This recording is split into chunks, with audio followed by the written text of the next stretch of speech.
Good afternoon, everybody. This is Aragorn.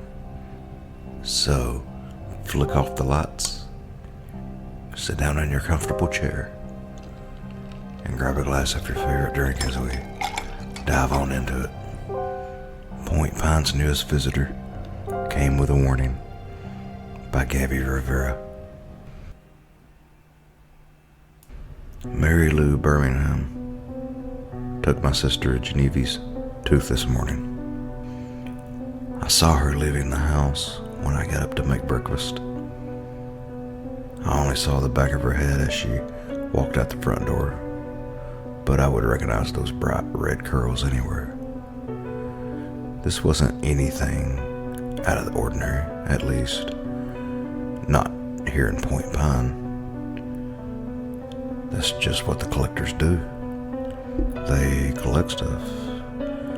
No one really knows why or what they do with it, except for Mary Lou.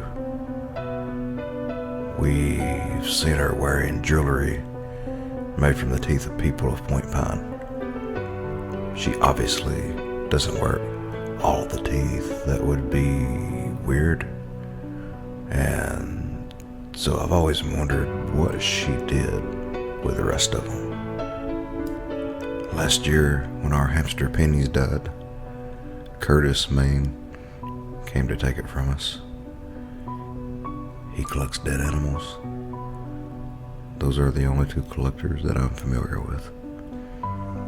But there's 12 total, and they all live at the Point Pine Oaks. Recently, the collectors have been behaving a little weirder than usual. Today, when I went out on my run, I saw all of them walking in two single file lines down the road. I had never seen all 12 of them together at the same time, so I stopped to observe. They were walking weirdly. They would put one foot forward, then stop for a second. They walked like that all the way down the road and headed for the shops in the center of Point Pine. I saw them again about an hour later when I walked to the Point Pine bakery to pick up a pie for my mom. As I was waiting for them to bring my order out, Mary Lou walked up to me. "Hey, Lee," she said, sounding a bit sad. "Hey, are you alright?" Mary Lou sighed, and I glanced down at the chain she wore around her neck that contained a small glass bottle that was filled with teeth. Suddenly, that pie didn't sound so appetizing. "Why would I be alright?"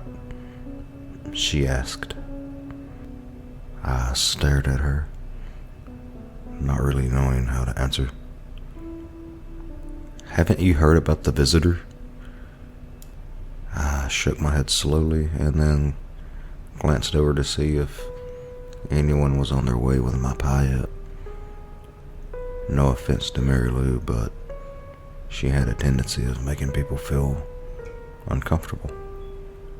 Mary Lou sighed again and reached out and placed her hand on my arm. She wore a ring with a tooth on it, on each one of her fingers. I tried not to gag. "Be cautious with your eyes, Lee.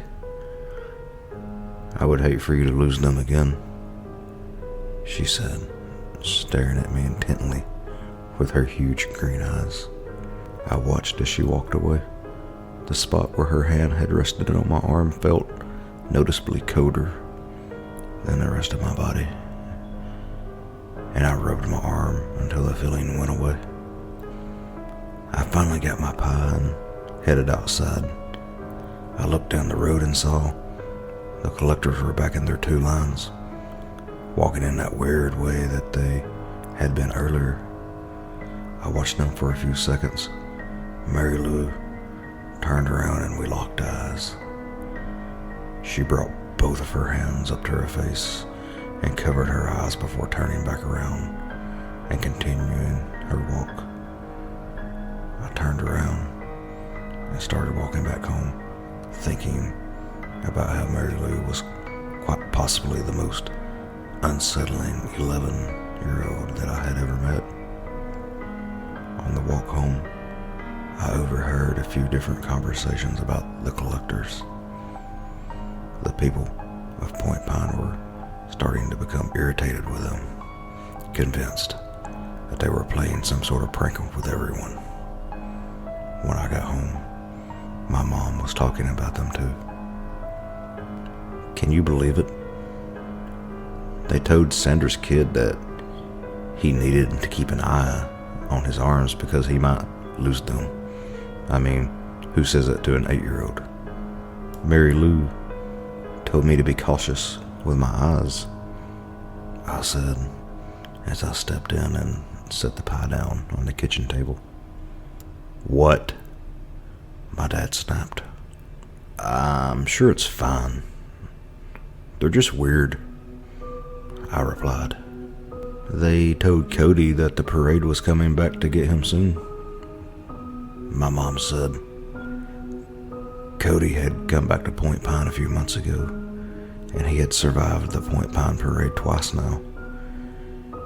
He had been staying with us for a while now and spent most of his time locked in his room in the basement. She said something about a visitor. What?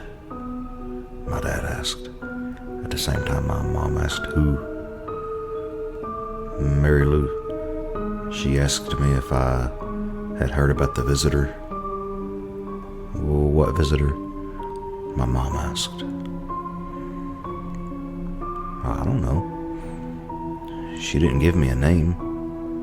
My parents spent the majority of the day questioning what Mary Lou and the rest of the collectors were talking about. And that evening we all got a flyer slipped under our front doors. I was sitting on the couch when it flew across the floor. I walked over and picked it up.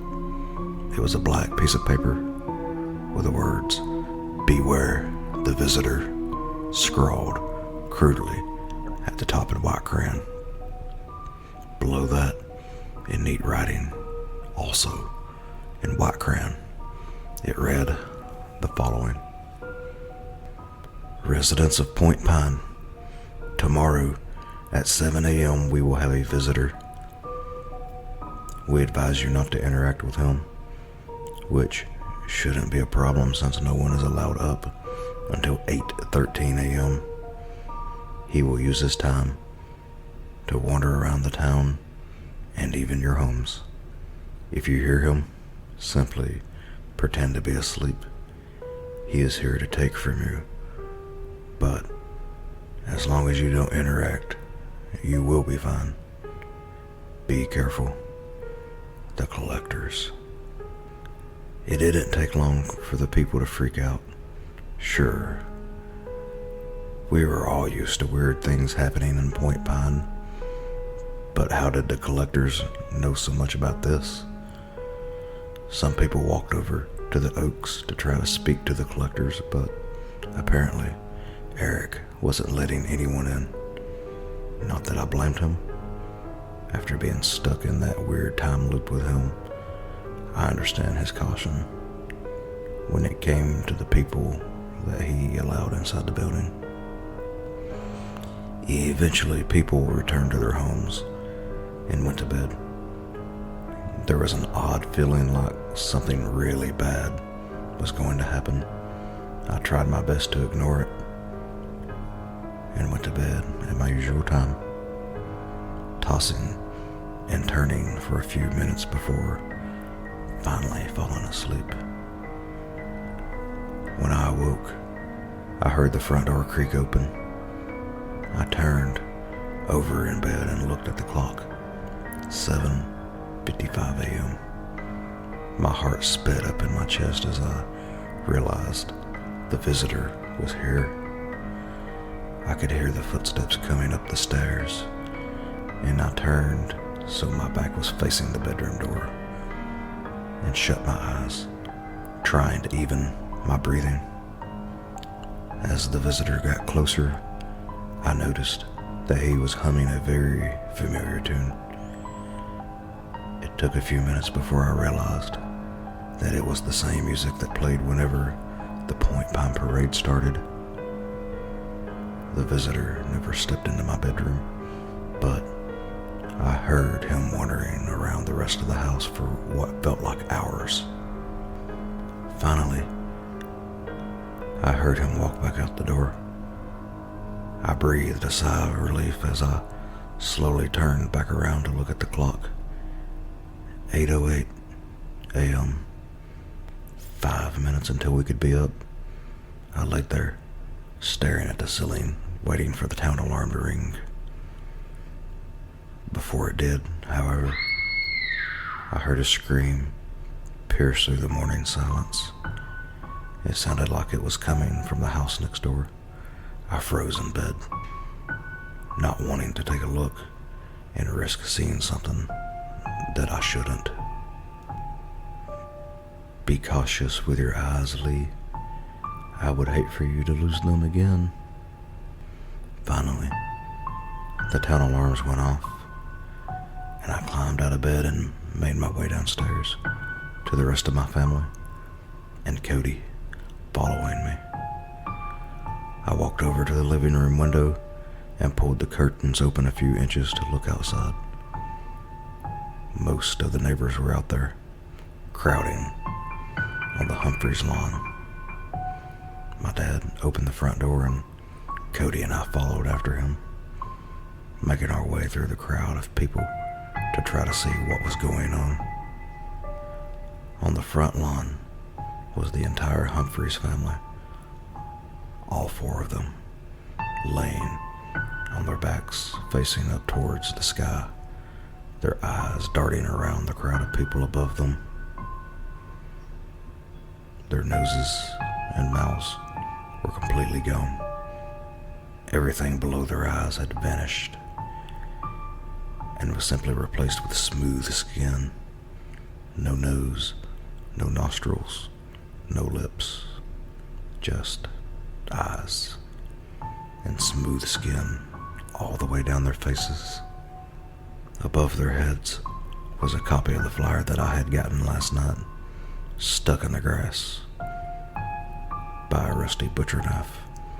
Only this flyer was different. It was written on white paper in red font, and it read, "Welcome, the visitor," at the top. The rest of the flyer said as follows: "Residents of Point Pine, tomorrow at 7 a.m. we will have a visitor. You have been chosen to interact with him. Congratulations. He will use this time to wander around town and even your homes. When you hear him, get up and say, 'Hello.' It is an honor to be chosen. He is here to see you and only you. Be happy, be nice, and don't put up a fight. It won't be worth it. The visitor."